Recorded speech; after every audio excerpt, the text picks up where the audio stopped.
உலகின் ஒரே பகுத்தறிவு நாளேடான விடுதலையில் வந்துள்ள இன்றைய செய்திகளை பார்க்கலாம். நிதி மேலாண்மை பற்றி தமிழ்நாட்டிற்கு யாரும் கற்றுக் கொடுக்க வேண்டியதில்லை. முதலமைச்சர் மு.க.ஸ்டாலின் தலைமையிலான ஆட்சி தமிழ்நாடுதான் நிதி மேலாண்மை பற்றி கற்றுக் கொடுக்கும் இடத்தில் இருக்கிறது. மனமிருந்தால் வந்து கற்றுச் செல்லுங்கள்.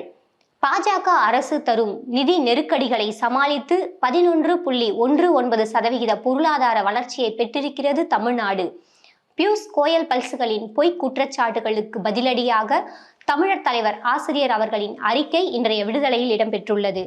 பாஜக சட்டமன்ற உறுப்பினராக தேர்ந்தெடுத்தால்தான் மதுரைக்கு மெட்ரோ தருவோம் என்று பேரம் பேசுவதும் பிளாக்மெயில் செய்வதும் தான் மகாராட்டிர முதலமைச்சரின் வேலையா என்ற கேள்வியை தமிழ்நாடு முதலமைச்சர் மு.க.ஸ்டாலின் தனது வலைதள பதிவில் தெரிவித்துள்ளார்.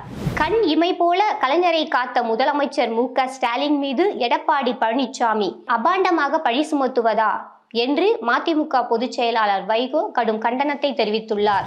தமிழ்நாடு அரசு ஒருபோதும் திவாலாகாது. திவாலாக போவது மோடி அரசுதான், பாஜக அரசுதான். நீங்கள் பியூஷ் கோயலா, கோய பல்சுகளா? பொய் பேசும் ஒன்றிய அரசின் வர்த்தகம் மற்றும் தொழில்துறை அமைச்சர் பியூஷ் கோயலுக்கு கழக தலைவரின் பதிலடி. தமிழ்நாடு சட்டப்பேரவை தேர்தலுக்கான வேட்புமனு நேற்று மாலையுடன் முடிவடைந்தது. மொத்த மனுக்களின் எண்ணிக்கை 7000க்கும் மேற்பட்டது என்பது குறிப்பிடத்தக்கது. கலைஞர் குறித்து பேசினால் அமைதியாக இருக்க மாட்டோம். கலைஞர் குறித்து பேசும் எடப்பாடி பழனிசாமிக்கு நாவடக்கம் தேவை என முதலமைச்சர் மு.க.ஸ்டாலின் எச்சரிக்கை விடுத்துள்ளார்.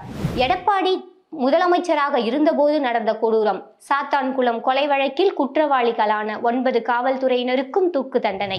மும்மொழி கொள்கையை தமிழ்நாடு ஒருபோதும் ஏற்காது. துணை முதலமைச்சர் உதயநிதி ஸ்டாலின் திட்டவட்டம்.